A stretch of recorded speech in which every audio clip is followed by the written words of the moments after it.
Einstein ने लगभग 100 साल पहले ये कहा और दुनिया को बताया कि एवरीथिंग इज एनर्जी। और जैसे ही हम एनर्जी जैसे कॉन्सेप्ट के बारे में सोचते हैं तो सबसे पहले हमारे मन में आता है फ्रीक्वेंसीज एंड द वाइब्रेशंस। और ये सत्य भी है। हमारी बॉडी सेल से बनी हुई है। सेल सब एटॉमिक पार्टिकल से बने हैं, एटम से बने हैं, मॉलिक्यूल से बने हैं। उनका अपना वाइब्रेशन है। और जब कभी भी वो वाइब्रेशन होगा तो सेल उसके हिसाब से परफॉर्म करेंगे। जब वाइब्रेशन रुक जाएगा तो सेल परफॉर्म करना बंद कर देंगे। और हम में से हर व्यक्ति इन वाइब्रेशंस, इन फ्रीक्वेंसी के लिए डिफरेंट तरीके से रिस्पॉन्ड करता है। हम सबके भीतर अपने अपने फिल्टर लगे हैं। वो फिल्टर डिसाइड करते हैं किस तरह की फ्रीक्वेंसी को हम अट्रैक्ट कर रहे हैं, किस तरह की फ्रीक्वेंसी को हम रिजेक्ट कर रहे हैं।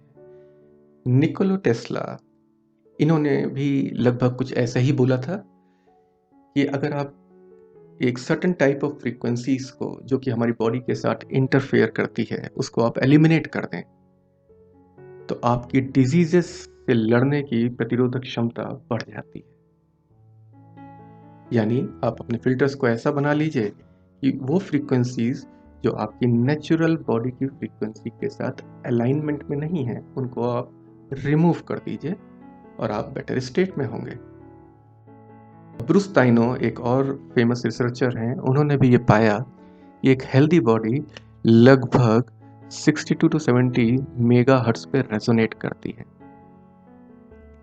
और जब कभी भी इस फ्रीक्वेंसी में 10% के करीब ड्रॉप होता है तो डिजीजेस का आना शुरू हो जाता है। It could be in the form of infection और एनी अदर थिंग, बट आप ससेप्टेबल हो जाते हो, आप वल्नरेबल हो जाते हो किसी भी तरह के डिजीज के लिए। और जब कभी भी ये फ्रीक्वेंसी 50% या उससे ज़्यादा ड्रॉप करती है तो it is said to be as close as lifeless state, या हम बोल सकते हैं कि स्टेट ऑफ डेथ।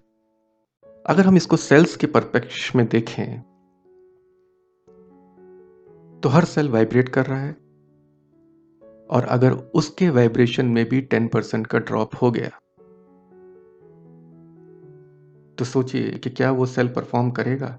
अगर वो सेल परफॉर्म वैसा नहीं कर रहा है जैसा कि हेल्थी स्टेट में करता तो फिर वो अगेन अपने आप को उस इकाई से अलग करेगा, एपोप्टोसिस की स्टेट में जाएगा जहां वो डिस्ट्रॉय करेगा। ऐसे कितने ही सेल्स उस टाइम पे अपने आप को डिस्ट्रॉय कर रहे होंगे। यानी जो इक्विलिब्रियम होता, जो बैलेंस होता, वो बिगड़ जाएगा। हम हर सेल के फ्रीक्वेंसी को तो मेजर नहीं कर सकते, या कर भी सकते हैं तो उसके लिए स्पेसिफिक डिवाइस चाहिए है। लेकिन हम इन सेल की प्रोग्रामिंग बेहतर तरीके से कर सकते हैं अगर हम इसको इमोशंस के साथ जोड़ के देखें। हर इमोशंस की अपनी फ्रीक्वेंसी होती है। जैसे कोई हमको ये बोलता है कि आज तुम बहुत अच्छे लग रहे हो, सडनली हमको भीतर से बहुत अच्छा लगता है, हमारे वाइब्रेशंस अच्छे होते हैं और हमारे अंदर एक एक आंतरिक तेज भी आ जाता है।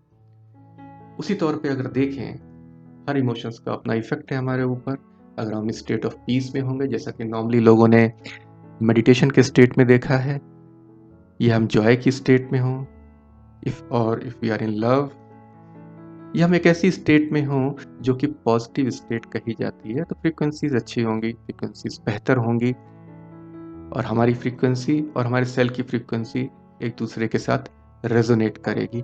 वहीं पे वो फ्रीक्वेंसीज जो हमको कमज़ोर करेंगी, उस तरह के इमोशंस कौन से होंगे।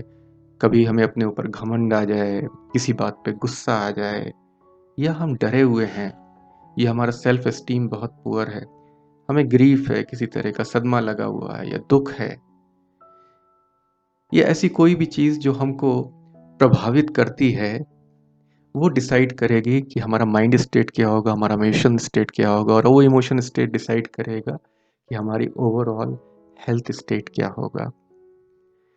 सेल के परिप्रेक्ष्य में ही एक गिफ्ट जो हमें सेल्स को देनी चाहिए, हमें हमेशा हायर वाइब्रेशन स्टेट में रहना चाहिए, खुश रहने का प्रयास करना चाहिए और खुशियाँ बांटने का प्रयास करना चाहिए। वैसे भी कहा जाता है कि आप जो दूसरों को बांटते हैं वो मल्टीप्लाई होके आपके पास आता है।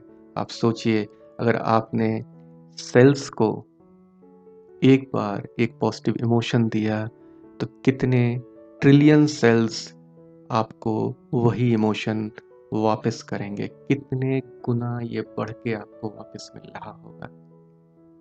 तो आज का टिप है कि please be in the state of Joy, be in the state of peace. You can apply any modality, any ways to keep yourself always in a higher state. It could be meditation, it could be exercise, it could be talking to the friends who you love talking to, it could be being with the group of family members and the friends, and also with the interest of your choice, or could be a passion of your life, so that you always be in a higher state of vibrations, because that state will define the state of health of your own self. If you like the video, please subscribe the channel, share it with your friends and families, and wait for the next video. Again, some interesting facts and the tips. Thank you so much.